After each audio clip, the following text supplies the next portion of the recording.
भगवान श्री राम की कथा। भगवान श्री राम, लक्ष्मण और सीता जी दशरथ जी की आज्ञा के अनुसार वनवास चले। रास्ते में सारे तीर्थ, गंगा, जमुना, गोमती वगैरह में तर्पण किया। वन में फल फूल कंद फूल खाकर जीवन यापन करते थे। कार्तिक माह एकम को राम जी की आज्ञा से लक्ष्मण जी कंदमूल तोड़कर लाए और सीता जी के आगे रख दिए। सीता जी ने उन्हें 4 भागों में 4 पत्तलों पर परोस दिया। लक्ष्मण जी ने पूछा, माता जी आपने ये 4 पत्तल किस लिए बनाई हैं? माता जी बोली, एक पत्तल राम जी की, एक पत्तल लक्ष्मण जी की, एक पत्तल गौ माता की और एक पत्तल सीता जी की। राम और लक्ष्मण जी ने अपनी अपनी पत्तलें उठा ली और एक गौ माता के आगे रख दी। सीता जी ने अपनी पत्तल नहीं उठाई और न ही गौ माता ने। राम जी ने सीता जी से पूछा कि आपने फलाहार क्यों नहीं किया? तब सीता जी ने कहा कि मेरा तो राम कथा कहने का नियम है, राम कथा कहने से पहले मैं फलिहार नहीं करूंगी। तब राम जी ने कहा कि राम कथा मुझे भी सुनाओ। सीता जी बोली, आप तो हमारे पतिदेव हो, आपको राम कथा कैसे सुनाऊं? लक्ष्मण जी बोले, माता जी राम कथा तब आप मुझे सुनाओ। सीता जी बोली, आप तो शादीशुदा देवर हो, औरतों की बातें औरतें ही जाने। तब लक्ष्मण जी विचारने लगे कि वन में औरतें कहाँ से आएंगी। तब लक्ष्मण जी ने धरती पर माया नगरी बसा दी। उस नगरी में सभी चीजें सोने की थी। उस नगरी का नाम सोने की नगरी रख दिया। इस सोने की नगरी में आदमी और औरतें दोनों को काफी गर्व था। कोई भी व्यक्ति गरीब नहीं था। राजा से लेकर भंगी तक गर्व में पागल थे। सीता जी कुएं पर गईं। वहां पनिहारी पानी भरने आई। उनका मटका, झालर और इडनी तीनों सोने की थी। सीता जी कुएं पर बैठी औरतों से राम राम बोली, पर किसी भी औरत ने राम राम का जवाब नहीं दिया, क्योंकि वो सभी गर्व में डूबी हुई थी। थोड़ी देर में एक डावरी आई और सीता जी से उससे भी राम राम किया और बोली, आप हमारी कथा सुन लो। डावरी बोली, आपकी कथा मैं नहीं सुनती, और अपने घर को चली गई। सीता जी को गुस्सा आया। पूरी सोने की नगरी पीतल की हो गई। माँ ने पूछा, पूरा जेवर, मटका, इडनी सब खोटा कहाँ से कर लाई? डाबरी ने कहा, मुझे तो पता नहीं, मैं तो पहने हुई थी वही ले आई हूँ। पर कुएं पर एक सुंदर तपस्विनी बैठी हुई है। उसने कहा कि मेरी रामकथा सुनो, पर मैंने तो मना कर दिया। जिससे उसने कुछ टोटका कर दिया हो, मुझे पता नहीं। माँ बोली, जाओ उसकी कथा सुनकर आओ। वो तपस्वी नहीं है, वो तो स्वयं सीता मैया हैं। वापस जाओ, अपने घर में रिद्धि सिद्धि हो जाएगी। अपनी तो पूरी नगरी ही पीतल की हो गई। डाबरी बोली, मैं तो वापस नहीं जाऊंगी। इतने में बेटे की बहू आई। उसने कहा, आपकी आज्ञा हो तो मैं सीता जी का दर्शन कराऊं और राम कथा सुन आऊं। सासू बोली, जा बेटी, सीता जी की राम कथा सुना। गहना कपड़ा सब पीतल का ही पहन जा। बहू कुएं पर जाकर बैठ गई। खाली मटका पानी से भरे और फिर खाली कर दे। यह देख सीता जी बोली, आपके घर में कोई काम नहीं है क्या? बहू बोली, माता जी मैं तो सब कुछ निपटा कर आई हूँ। तब सीता जी बोली, तुमने मुझे माता जी कहा है, यह सुनकर मेरे मन को बहुत खुशी हो रही है। अगर समस्या हो ना हो तो मेरी रामकथा सुन लो। बहू बोली, माता जी आप रामकथा सुनाओ, आपकी रामकथा सुनकर ही घर जाऊंगी मैं। चंदन चौकी मोतियों का हार, राम कथा हमारे गले का हार। आओ राम बैठो राम, जल भर झारी लाई राम।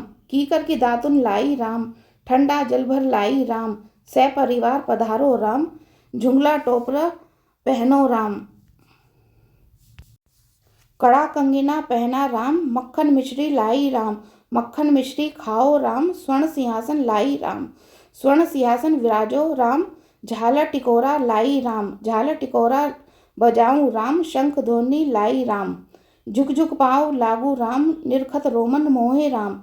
शरण अपनी ले लो राम, दूध कटोरी लाई राम।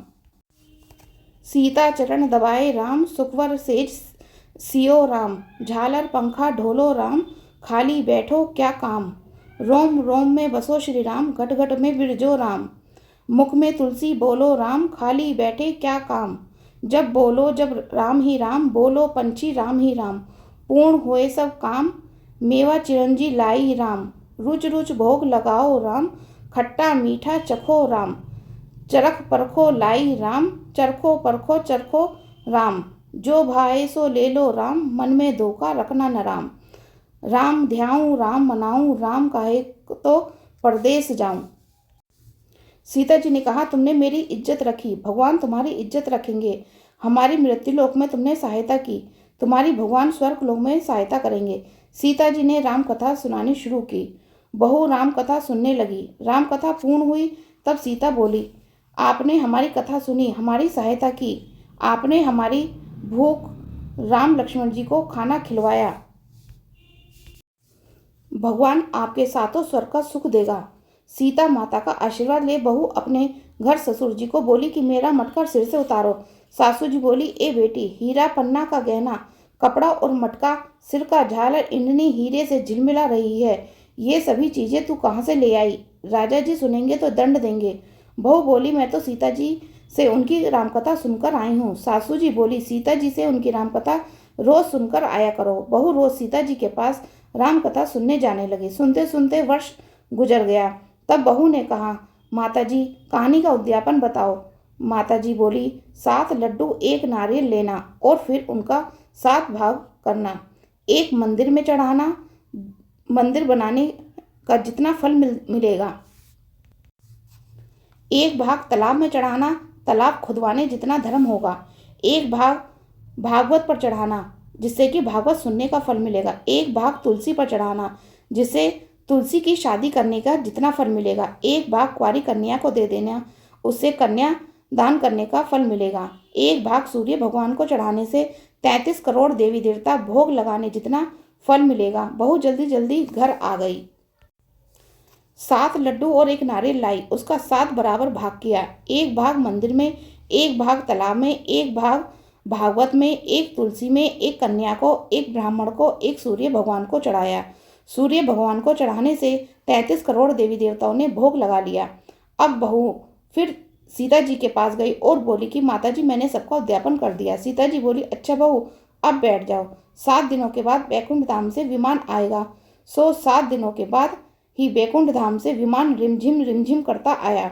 बहू बोली, सासू, विमान आया है, आप भी चलो। सासू जी बोली, ए बहू, मैं अकेली कैसे जाऊं? अपने ससुर जी को ले लो, माता पिता को ले लो, भाई बंधु कुटुंब कबीले को ले लो, अड़ोसी पड़ोसी को ले लो। बहू ने सबको विमान में बैठा लिया। विमान फिर भी खाली रहा। इतने में ननंद आई और बोली, भाभी जी, मुझे भी विमान में बैठा लो। माता जी ने देखा विमान में जगह ही नहीं हुई। बहू सीता जी से बोली, माता जी, हमारी ननंद रानी को भी बैठाओ। सीता जी बोली, आपकी ननंद घमंड से भरी है, हमारा विमान कच्चे धागे से बना हुआ है, यह टूट जाएगा। ननंद बोली, भाभी जी, मैं यहाँ अकेली रहूंगी तो सांप बिच्छू खा जाएंगे। भाभी जी बोली, आपकी करनी आप ही भोगो, हम अपनी करनी से सीता माता के साथ जा रहे हैं। लोग इकट्ठे हो गए और पूछने लगे, बहू, अपने ऐसा कौन सा धर्म का कार्य किया जो सीता जी के साथ विमान में वैकुंठ जा रहे हो? आपने रामायण का पाठ किया या गीता जी का पाठ किया या कोई अखंड पुण्य किया जिससे कि स्वर्ग से विमान लेने आया है? बहू बोली, मैंने तो केवल सीता माता जी से राम कथा सुनी, उसका उद्यापन किया। नगरी के लोग कहने लगे, बहू, हमें भी कथा सुनाओ। बहू ने सबको राम कथा सुनाई। कथा संपूर्ण होते ही पूरी नगरी सोने की हो गई। बहू बोली, जो कोई राम कथा की 108 पुस्तकें बांटेगा, उनको भी उतना ही फल मिलेगा जितना बहू को मिला। सभी नगरवासियों ने राम जी की जय जयकार की। सीता जी ने सबको विमान में बैठा लिया। विमान स्वर्ग के रास्ते चल पड़ा। स्वर्ग के 7 द्वार अपने आप खुल गए। प्रथम द्वार पर नाग देवता सामने आए। 7 द्वार पार करने के बाद विमान स्वर्ग से नीचे उतरा। 33 करोड़ देवी देवता बहू से पूछने लगे कि तूने ऐसा कौन सा पुण्य कार्य किया है जिससे कि स्वर्ग के 7 द्वार अपने आप करके हमारे पास आ गई हो? बहू बोली, मैंने तो सीता माता की कथा सुनी है, इसका उद्यापन किया। 33 करोड़ देवी देवता बोले, हमें भी राम कथा सुनाओ। बहू ने सबको राम कथा सुनाई। बहू ने कहा, राम ध्याऊं, राम मनाऊं, राम कहे तो परदेस जाऊं। सभी देवी देवता सीता माता की जय जयकार करने लगे। आप भी सब मिलकर बोलो, जय श्री राम, जय श्री राम। जय श्री राम कथा की।